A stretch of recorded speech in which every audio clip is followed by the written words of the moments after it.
정말 충격적인 일이 벌어졌습니다. 민주주의의 뿌리이자 기준이라 자부하던 미국의 민주주의와 시민운동이 한국의 방식을 따라 변화하기 시작했습니다.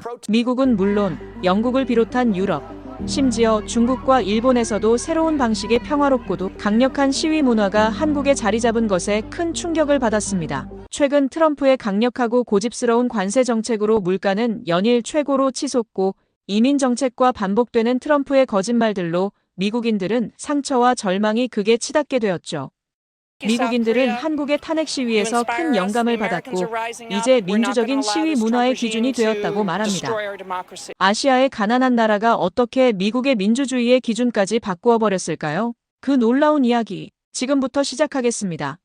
그날 맨해튼의 풍경은 제가 결코 잊지 못할 장면이었습니다. 거리는 저마다의 손팻말을 들고 구호를 외치는 사람들로 가득 찼죠. 이건 정말 꿈을 꾸는 걸까? 하지만 눈앞의 광경은 사라지지 않았어요. 뉴욕 한복판에서 마치 바다처럼 일렁이는 빛의 물결. 이 장면이 어디선가 익숙하다고 느꼈어요. 그때 번뜩 떠올랐습니다. 2016년 서울, 광화문 광장. 제가 CNN 서울 특파원으로 있을 때 촬영했던 그 장면이 그대로 눈앞에 펼쳐지고 있었어요. 마치 데자뷰처럼 서울의 광장이 뉴욕으로 옮겨온 듯 했습니다. 메디슨, 믿기 힘들겠지만 이건 한국 시위를 그대로 모방한 거야.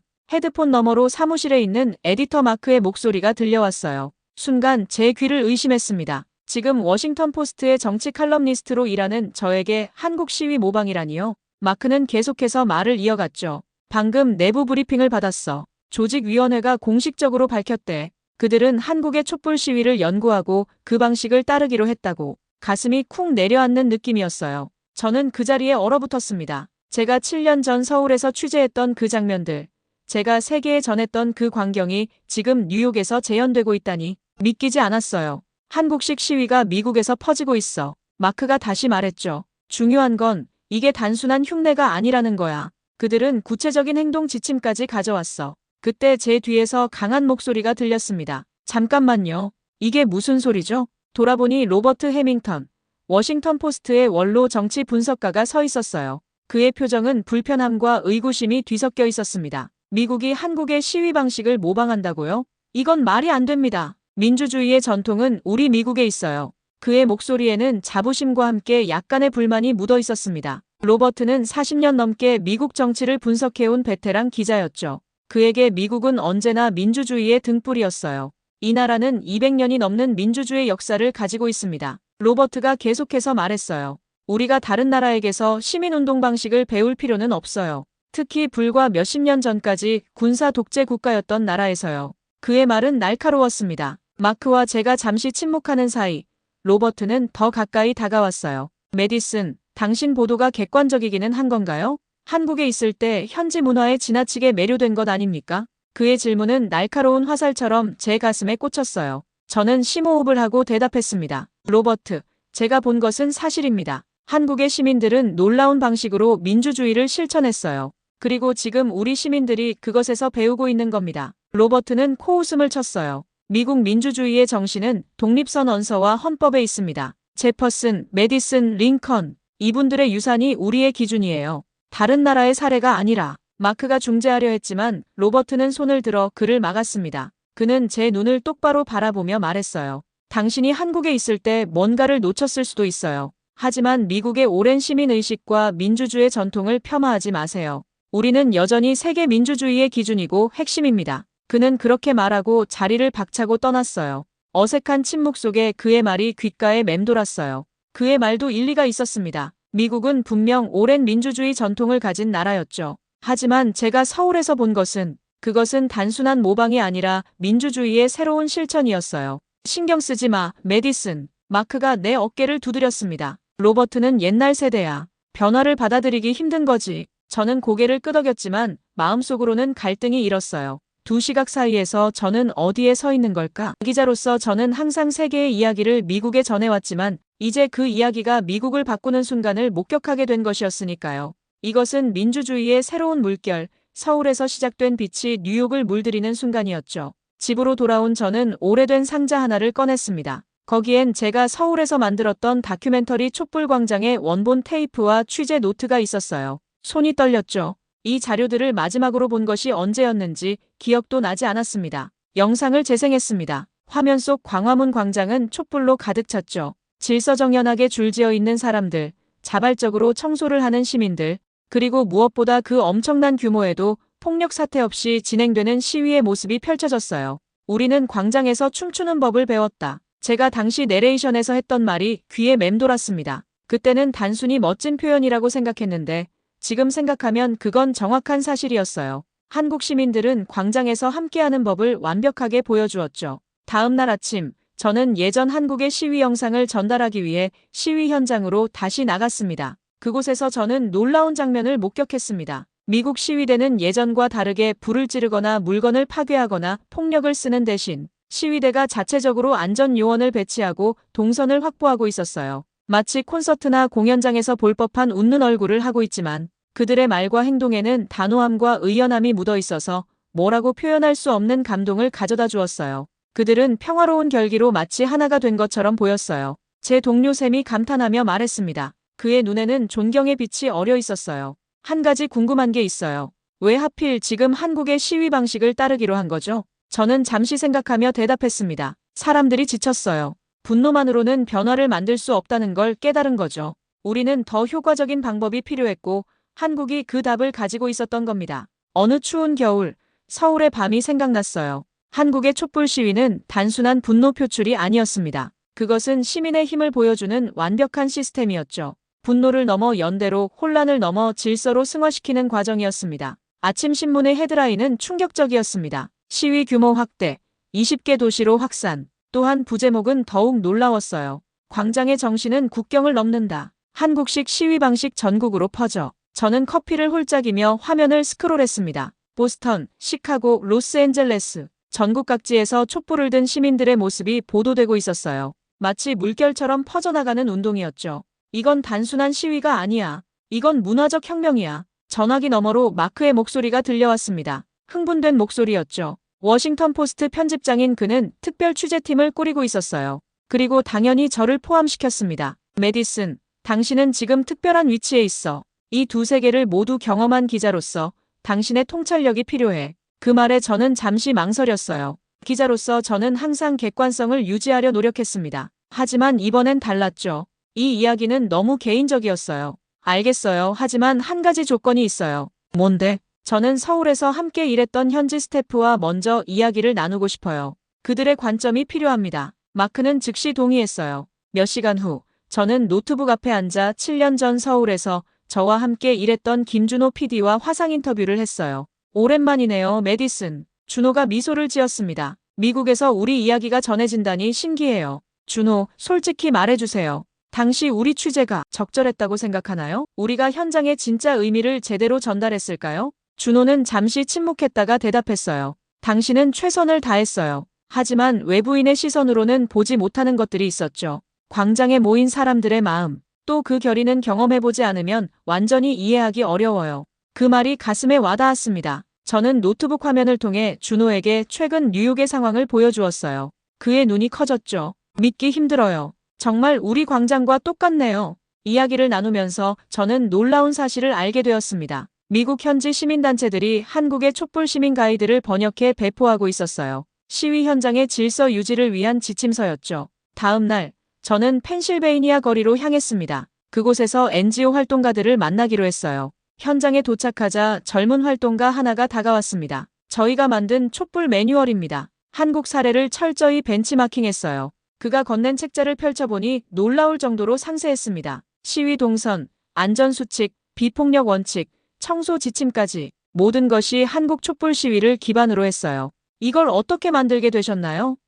제가 물었습니다. 처음엔 단순한 호기심이었어요. 어떻게 그렇게 큰 규모의 시위가 평화롭게 진행될 수 있는지 궁금했죠. 그러다 깨달았어요. 이건 우연이 아니라 시민들의 집단 지성이라는 걸요. 대화를 나누는 동안 제 휴대폰이 진동했습니다. 문자 메시지였어요. 동료가 보낸 뉴욕타임즈 일면 사진이었죠.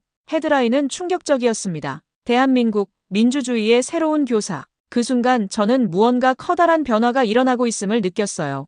이건 단순한 시위 방식의 모방이 아니었습니다. 이것은 민주주의에 대한 새로운 이해, 시민의 역할에 대한 근본적인 재정의였죠. 저는 활동가들과 함께 시위대 사이를 걸었습니다. 질서정연하게 줄지어 선 사람들, 서로를 배려하는 놀라운 광경이었어요. 그리고 무엇보다 그들의 눈에서 빛나는 희망. 그것은 제가 서울에서 보았던 바로 그 표정이었습니다. 어떻게 생각하세요? 이게 정말 변화를 가져올 수 있을까요?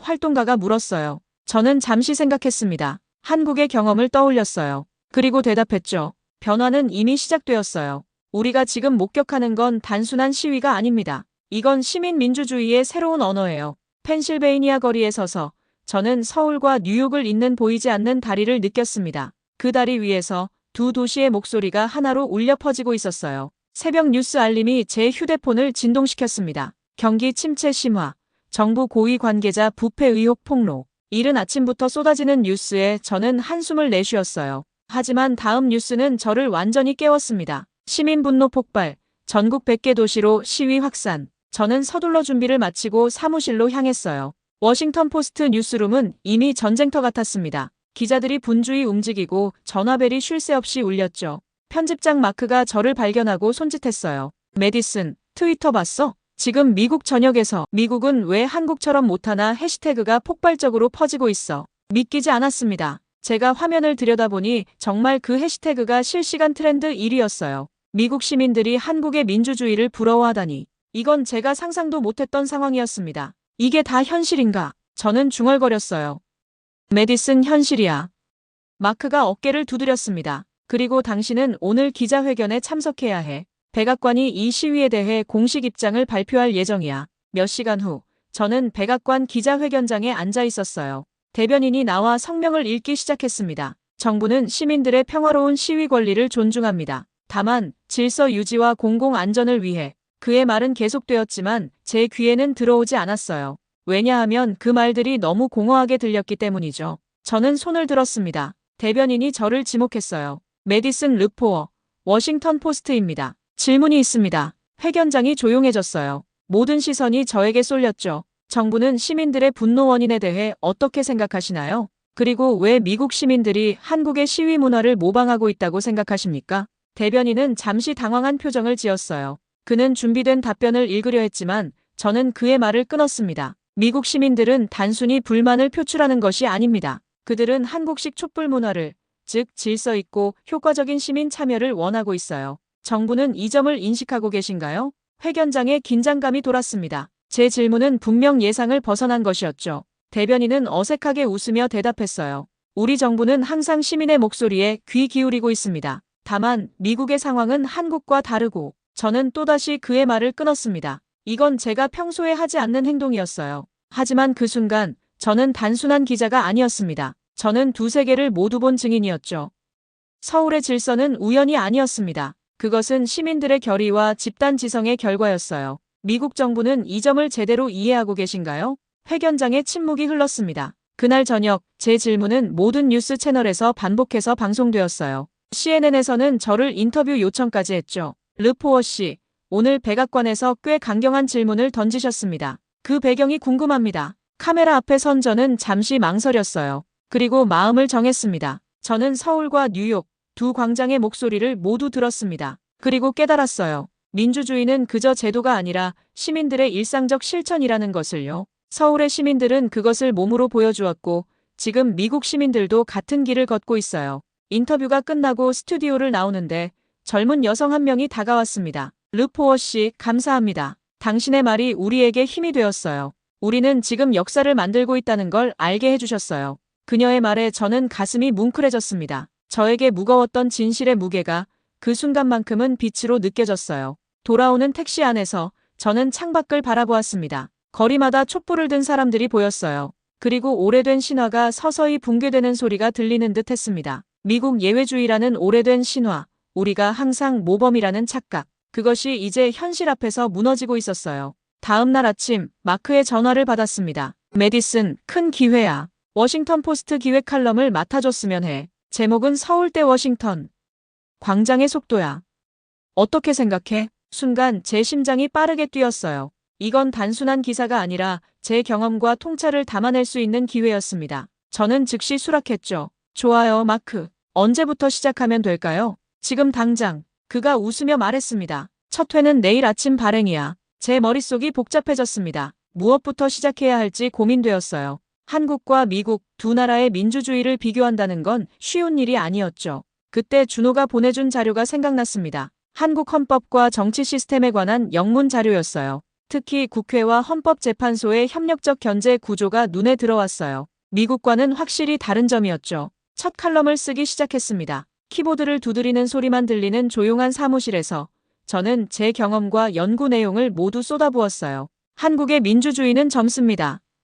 그러나 그 젊음이 약점이 아닌 강점이 되었죠. 1987년 민주화 이후 한국은 민주주의 시스템을 설계할 때 효율성과 책임성을 핵심에 두었습니다. 특히 헌법재판소의 역할은 주목할 만해요. 대통령 탄핵을 현실적 옵션으로 만든 제도적 장치, 그것이 촛불 시위의 결과를 가능하게 했습니다. 글을 쓰면서 저는 점점 더 명확하게 보이는 차이점들에 놀랐어요. 미국의 제도는 견고했지만 동시에 경직되어 있었죠. 반면 한국의 시스템은 더 유연하고 무엇보다 시민의 힘을 제도 안에 효과적으로 담아냈습니다. 칼럼이 발행된 다음 날 반응은 폭발적이었어요. 이메일, 전화, SNS 댓글이 쏟아졌습니다. 많은 미국인들이 처음으로 한국의 정치 시스템을 진지하게 들여다보게 된 것 같았죠. 르포워 씨, 두 번째 칼럼은 어떤 내용으로 준비 중이신가요? 편집장이 물었습니다. 저는 잠시 생각하다 대답했어요. 미국 민주주의의 근본적인 질문에 대해 쓰고 싶습니다. 우리는 국민보다 제도를 더 믿었는가? 편집장의 눈이 커졌습니다. 꽤 도전적인 주제군요. 네, 하지만 지금 이 순간 우리가 던져야 할 질문이라고 생각해요. 두 번째 칼럼을 준비하면서 저는 워싱턴 거리로 나갔습니다. 새롭게 보이는 도시, 새롭게 들리는 시민들의 목소리, 모든 것이 달라 보였어요. 한 시위대 집회에 참석해보니 그들은 한국의 사례를 구체적으로 연구하고 있었습니다. 우리는 왜 이런 시민운동을 더 일찍 배우지 못했을까요?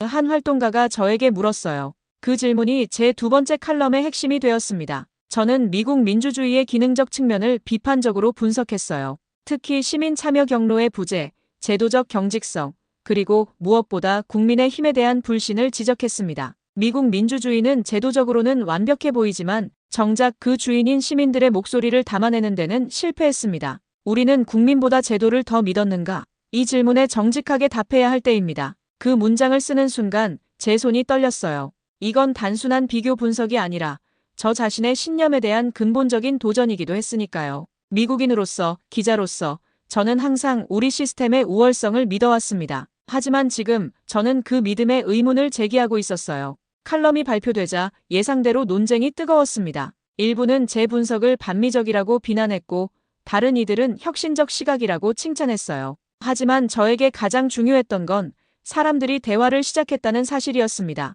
다음 날 컬럼비아 대학에서 강연 요청이 왔습니다. 주제는 글로벌 민주주의의 새로운 패러다임이었어요. 저는 바로 수락했죠. 이건 제가 공개적으로 제 생각의 변화를 밝힐 기회였습니다. 강연장에 들어서자 예상보다 많은 청중이 모여 있었어요. 학생들, 교수들, 그리고 언론인들까지. 저는 깊게 숨을 들이마시고 연단에 섰습니다. 저는 오늘 고백할 것이 있습니다. 강연장이 조용해졌어요. 모든 시선이 저에게 집중되었죠. 7년 전, 저는 서울에서 역사적인 순간을 목격했습니다. 하지만 그때의 저는 그 의미를 제대로 이해하지 못했어요. 저는 그것을 단지 한국적 특수성으로 치부했죠. 그리고 이제 고백합니다. 나는 틀렸습니다. 한국은 예외가 아니라 모델입니다. 말을 이어가면서 저는 제 이메일 받은 편지함에 쌓여있던 세계 각국 시민들의 메시지들을 소개했어요. 그들 모두 한국의 경험에서 영감을 얻었다고 말했습니다. 그것은 단순한 모방이 아니라 보편적 가치의 공명이었죠. 그리고 준비해간 영상을 상영했습니다. 서울 광화문 광장의 촛불바다, 그리고 지금 미국 전역에서 벌어지고 있는 시위의 모습이 교차되었어요. 놀라울 정도로 유사했습니다. 우리는 너무 오랫동안 우리 자신만을 민주주의의 모델로 여겨왔습니다. 하지만 이제 겸손해질 때가 왔어요. 배울 점이 있다면 국적과 상관없이 배워야 합니다. 강연이 끝나고 많은 청중이 저에게 다가왔습니다. 그 중에서도 특히 기억에 남는 건 한 노 교수의 말이었어요. 40년 넘게 정치학을 가르쳤지만 오늘처럼 미국 민주주의의 한계를 명확하게 인식한 적은 없었소. 르포워 씨, 당신은 용기 있는 사람이요. 집으로 돌아오는 차창 밖엔 아직도 수많은 시민들이 트럼프는 손 떼라. 우리에게 왕은 필요 없다. 파시스트 정권은 퇴진하라 등의 팻말을 들고 행진을 하고 있었습니다. 미국의 내일은 성장통을 견디고 한 단계 더 발전할 수 있을까요? 평화와 민주주의를 염원하고 사랑하는 미국인에게도 한국인에게도 더욱 밝은 미래가 펼쳐지기를 간절한 마음으로 응원합니다. 이야기가 재미있으셨나요? 내일은 더 좋은 이야기로 찾아뵙겠습니다. 구독, 좋아요, 댓글 남겨주시면 힘내서 더 좋은 영상 제작하겠습니다. 행복한 날들 되세요.